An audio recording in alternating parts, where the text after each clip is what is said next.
Hey guys, welcome back to World History AP podcast series.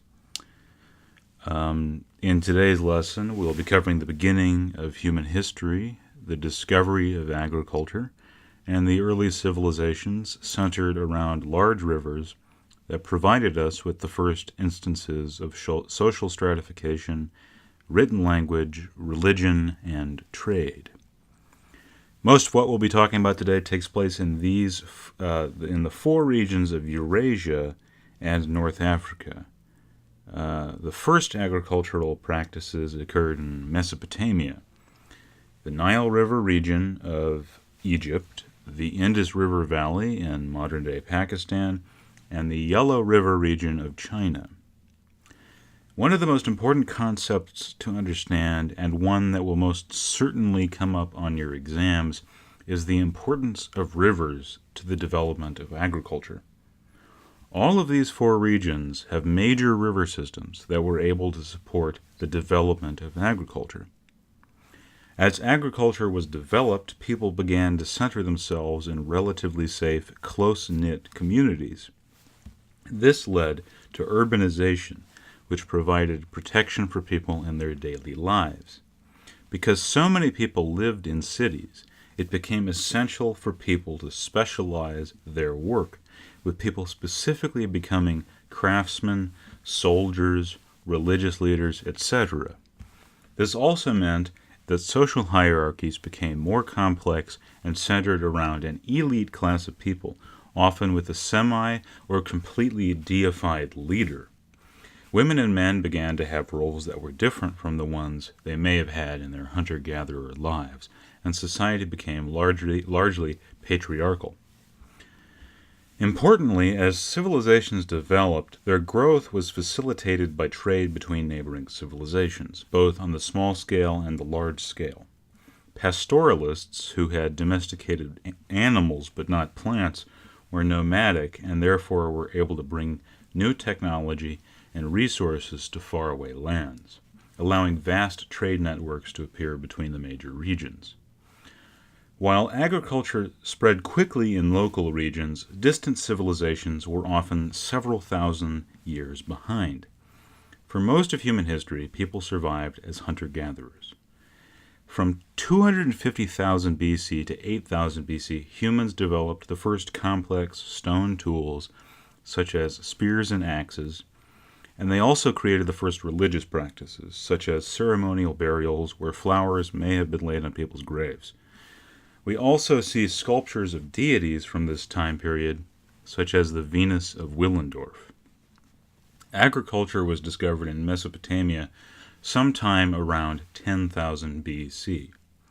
The Indus River Valley discovered agriculture around 9,000 BC, with China and Egypt following a few thousand years after.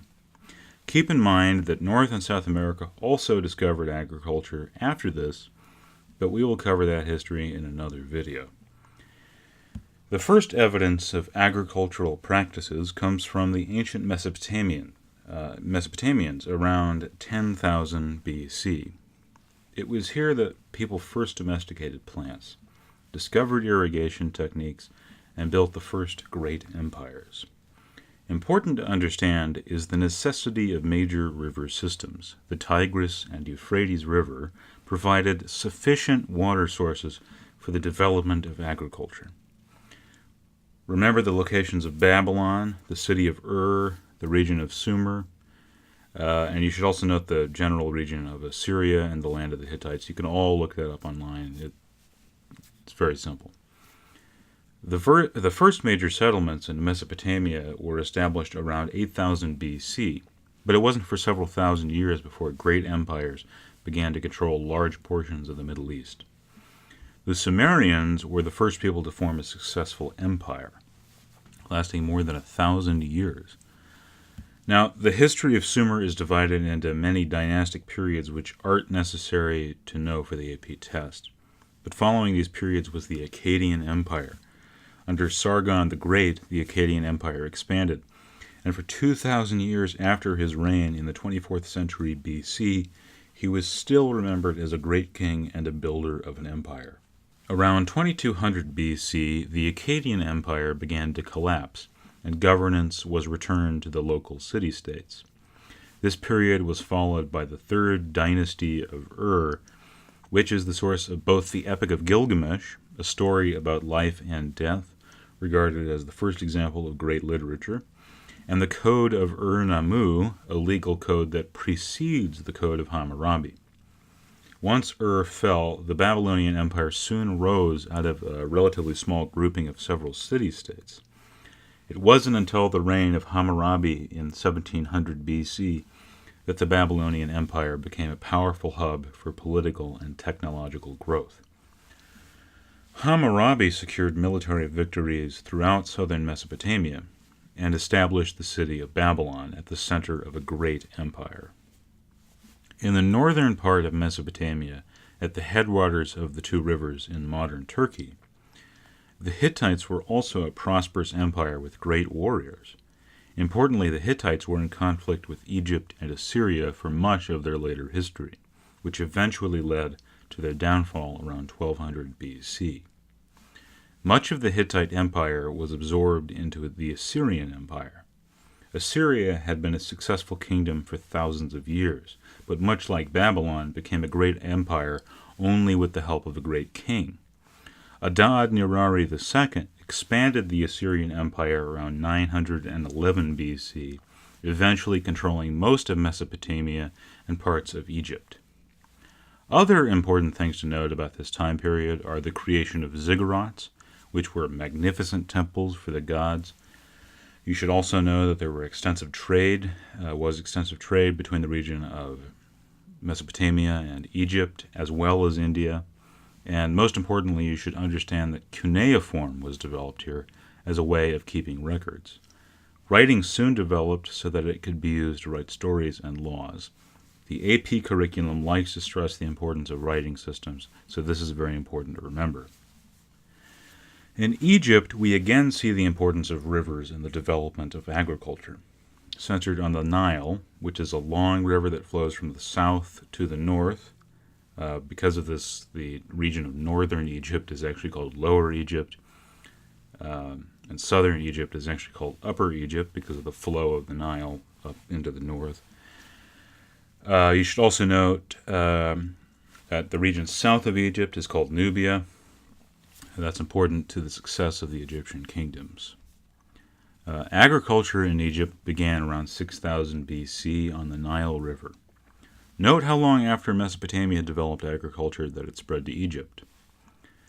Now, ancient Egyptian history is divided into three periods: the Old Kingdom, the Middle Kingdom, and the New Kingdom. The Old Kingdom was a period of development. This is where we first see complex social hierarchies centered around the pharaoh. There were pharaohs before this time, but they didn't hold the same kind of power as the Old Kingdom and subsequent kingdoms held. Along with this development were advances in architecture and technologies. The pyramids were constructed during the Old Kingdom, and they served as monumental structures for the pharaoh. The Old Kingdom developed irrigation, created a justice system, and collected taxes. However, droughts plagued the Old Kingdom in the 22nd century BC, and this crippled the Old Kingdom's power, leading to the first intermediate period, where power was more localized. The Middle Kingdom restored stability in the region, pretty much picking up where they left off in the Old Kingdom. They made progress in art, architecture, and literature. Unfortunately, the Hyksos, who were foreign rulers, and their allies waged war on the pharaohs, eventually securing control of the region for themselves. This period is called the Second Intermediate Period. The exiled pharaohs rallied support for themselves and launched a 30-year-long war to take back control of parts of Egypt that had fallen into the hands of the Hyksos from the north and the Nubians to the south. After successfully securing their lands again, the New Kingdom was established. The New Kingdom marked a very successful period in Egyptian history.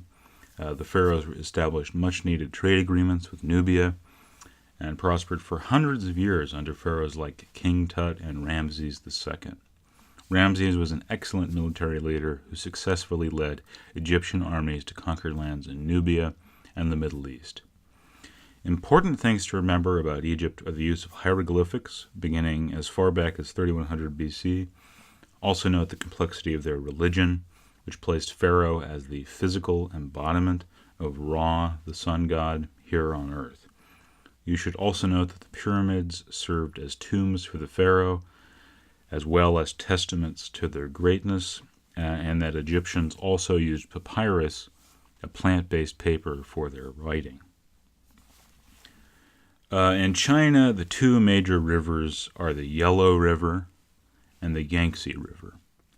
Agriculture was able to develop in this region around 7000 BC.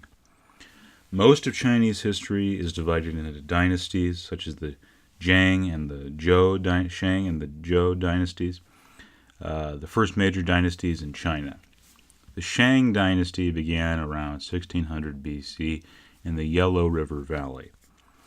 This is where we first see evidence of China as a deeply aristocratic society where power is focused in the hands of the elite.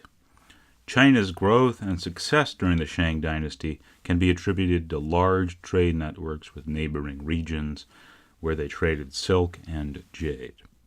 The Shang dynasty adopted the use of wheeled chariots, first used by nomads in the northern steppe. The Shang dynasty had a notably large and successful army that secured power for the nobility for several hundred years. Much of what we know about the Shang dynasty and its rulers comes from bone inscriptions done on ox bones and turtle shells. The Zhou dynasty, spelled Zhou, followed the Shang dynasty and was the longest-lasting dynasty in Chinese history. During this time, the Zhou mastered the use of bureaucracy, which was secured by the mandate of heaven, where rulers could claim divine right over their position based on their success.